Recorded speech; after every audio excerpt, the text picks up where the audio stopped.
Good morning, good afternoon, and good evening. It's a Jedi's point of view here, and today I'm going to go over my Star Wars movie tier list. So I'm going to create one on this tier list creator app, and we'll just jump right in. Alright, so this is the tier list here. So obviously, I have a couple of movies on here that I've all seen before. None of them are anything new to me. Let's just start off with episode 1. So for me, episode 1, Phantom Menace, has a special place in my heart, because I was a child when it came out still, and definitely is one of the better Star Wars movies. There's a lot of epic scenes in it that you'll never forget. So I'm going to plop that one right in onto the A tier because I believe that the end fight alone with Duel of Fates grants that the place on there with Maul fighting against Qui-Gon and Obi-Wan. One of the best lightsaber fights you're ever going to get. So I'll plop that one right on the A tier there, and we'll move on to. Let's go to episode 2, wherever they are hiding that one on me here. So this one has, again, a special place in my heart. I'm a prequels kid. I was born and raised on prequel Star Wars, so it's going to be up near the top of the tier list for me here. I think it's one of the better ones just because you get to see Anakin and Padme's relationship, and it's honestly a good movie for romanticizing Star Wars a little bit. It gets a bit more into the attachment theme of why Jedis aren't allowed to have those deep attachments. Um, I'm struggling with this one. I think I'm gonna also leave this one up in the A tier because the very end of the movie, like the entire last hour of it, is basically just full action. You get to see Obi-Wan face off against a bounty hunter, Mandalorian armor, fully specced out, and Jango Fett, and he just kicks some badass ass. And then you head on to Geonosis, and you get to watch the entire Clone Wars start, and just all the epic quotes, like how Yoda is like, begun the Clone Wars has. So it's just so goddamn good. There's so many cool moments in there. Mace Windu killing Jango Fett. Spoiler alert if you haven't seen it yet. Well, that one's definitely gonna stay in that A tier for me. For a second there I thought, but I was like, no, because the end, Padme and Anakin get married, and it's just so beautiful. Everything, the soundtrack, just perfectly done. John Williams never fails to disappoint. Or what? Fails to disappoint. He always blows it out of the park, I guess, is what I'm saying. And then we're going right to my absolute all-time favorite movie of existence is Revenge of the Sith. So I personally love this movie more than any other movie that's ever been released in the history of filmmaking. It has to be the best movie on planet Earth. Just the way that the entire movie perfectly spells out the fall of Anakin and the rise of the Empire, and Emperor Palpatine's plans all come to fruition, and he really fucking just does the Jedi Order in the Republic. Everybody thinks he's this wonderful, nice guy until it's too late, and then the Republic falls and a new empire is born, and it's just the tragedy of Anakin Skywalker, basically, and he loses everything he ever cared for, and he thought that by saving his wife, by joining Palpatine, he'd save her life during childbirth, but he killed her anyways. She's dead because of his own actions. And that is the perfect anti-hero, I guess you could call Anakin. He is everyone's rooting for him in the end, but he still makes the bad decision, and he shows how human beings fight with their own emotions, and that's why I think lots of people like Anakin, and that's why I got this lightsaber that's his on my arm for the rest of my life, because I'll always have this connection with Star Wars and with Anakin Skywalker's story, and how you can so easily fall to the dark, and once you are on the dark path, you are forever set in motion to stay on the dark path. So now we're going to go to A New Hope. So for me, this has a little bit more nostalgia as well, but as Star Wars movies go, I'd have to say it's up on S tier just because it's George Lucas's baby. This is what he viewed Star Wars as. Everything that is in this movie is how George Lucas wants Star Wars to be, and it'll always be that. It is his little project, his baby. It's perfectly done. It every time I watch it, I gain more appreciation for it. I try to watch all the Star Wars movies like once a year. Maybe a little bit more for Revenge of the Sith just because it's so epic. I'll have it on in the background. And anyways, A New Hope is just where Star Wars all began, and it blew everybody's mind when they went to go see it for the first time in theaters. And I fucking wish I was alive to go see it in theaters in like 1978 when it came out or something. But I wasn't, and that's fine because I get to see it now, and I get to watch it whenever I want to watch it over and over and over. And it's definitely one of the best movies. It's still second fiddle to Revenge of the Sith. I'd say it's the second best Star Wars movie, like, of all time. And The Empire Strikes Back, we're getting out of A tier. We're gonna lodge it right in there. Unreal movie. Like Donald Glover said, there's nothing better than a Sunday afternoon with a Domino's pizza and Empire Strikes Back on the TV, because it is one of the best Star Wars movies as well. These 5 movies right here, top notch. All 5 of them, it's hard to even, I could put them all in S tier, all in A tier, but Empire Strikes Back is definitely one of the best Star Wars movies for personal character growth for Luke Skywalker. It's expanding more on how he is fighting his inner demons and how his attachments play into the game as well, just like in how the second movie of the Anakin trilogy went. Well, I guess Anakin's the entire main point of the entire saga, but Luke is the catalyst that brings Anakin back out of Vader, so that's where we get on to Return of the Jedi, and that is also another S tier movie. So I know there's not many B, C, or D tier movies right now, but there will be. Trust me, we still have a couple movies to go through here. And these 6 are George Lucas's babies. They are all the ones he had something to do with. He has been a major role in all 6 of these movies, and that's why they are just an upper echelon compared to the other movies that are on this list. So if we jump down, and we'll just go right into, let's go Rogue One first. So I think Rogue One is definitely a B tier Star Wars movie.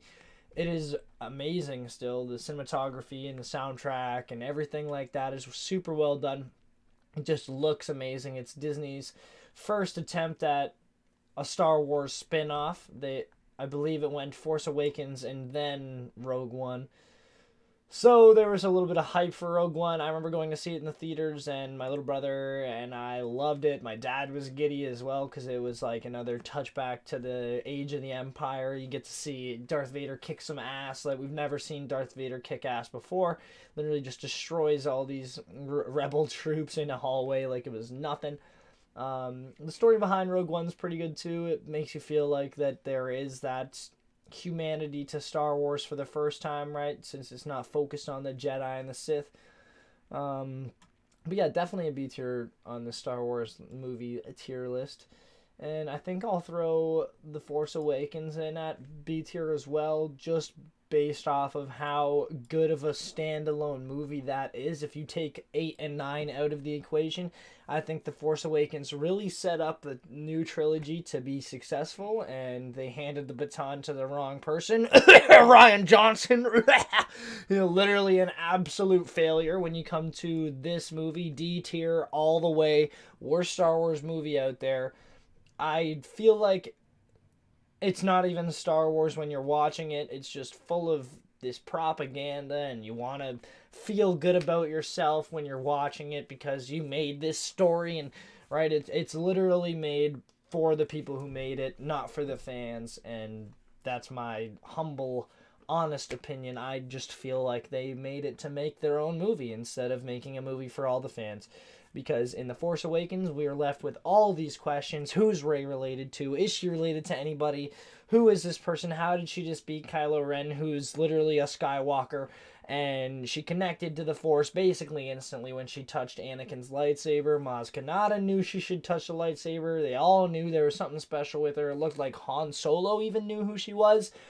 There was a lot of questions in that movie about even Finn and about, like, why did Kylo fall? We know Kylo's Ben Solo, like, and he just killed his fucking dad, so, like, what are we doing here now? We're going to the next movie, and honestly, I think Rian Johnson fucked it with The Last Jedi. He had a huge opportunity to bring Luke Skywalker back in such a big, epic way, and he just didn't. He decided not to, and to tell the story that nobody wanted to hear but himself.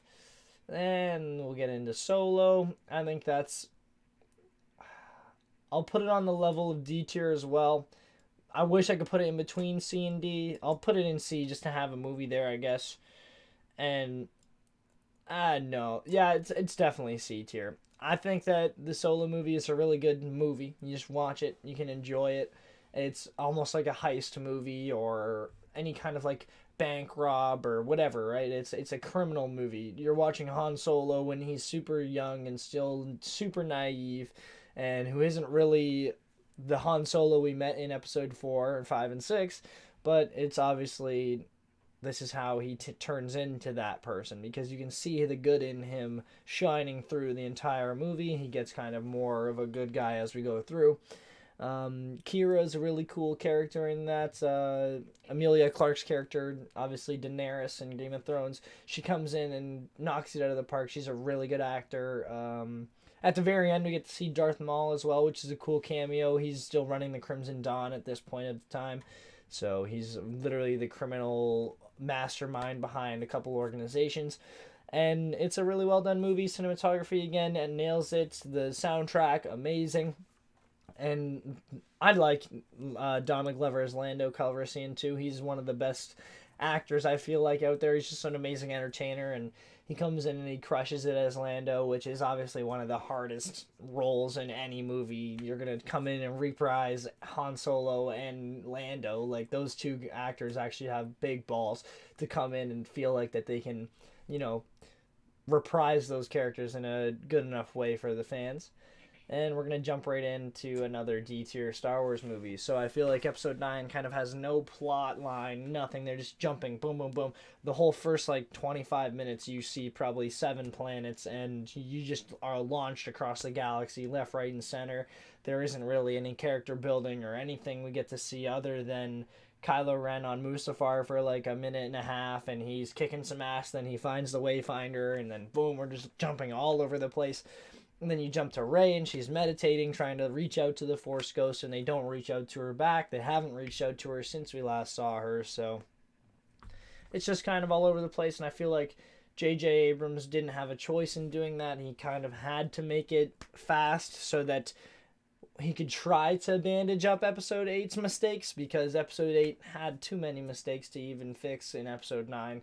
But he did what he could. It was still a good action movie by itself, but to finish the saga off was just disappointing for me anyways. I remember seeing it in theaters for the first time and I loved it, and then I went again and I was like, what? Wait a minute. There's too many things here that don't kind of add up and that aren't making sense to me as an ultimate Star Wars fan. I literally listen to all the theories out there, everything. I read the books all the time. I love Star Wars, and when you watch Episode 9, it feels like Star Wars, but it doesn't at the same time. They make a couple decisions in it as well that I feel like as a storyteller you shouldn't make decisions, like when Rey kills Kylo and brings him back to life with her Force heal, and there's just a whole bunch of, I guess you could say, epic Force abilities and all this crazy stuff that you get to witness them do, but we haven't seen how they earned those powers, and like they don't show us, they don't tell us, they just show us, and that's about it, you know. They tell us how epic everything is, and then they just do it right away. There's no story building at all, and Rey is just this ultimate powered being who all of a sudden knows everything because she read the Jedi text, and has Leia, who doesn't really know that much about the Jedi, and Luke stopped training her because she wanted to focus more on the other path, which is the political path.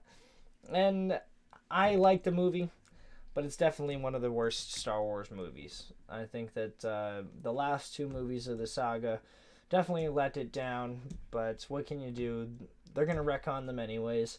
But that's my Star Wars tier list, and I want to hear yours in the comments down below. So make sure you guys post a comment about your order of your favorite Star Wars movies, or what your favorite Star Wars movie is, and we'll get the conversation going. So don't forget to leave a like, subscribe, and share with all your friends. And I'll see you guys in the next one. Peace.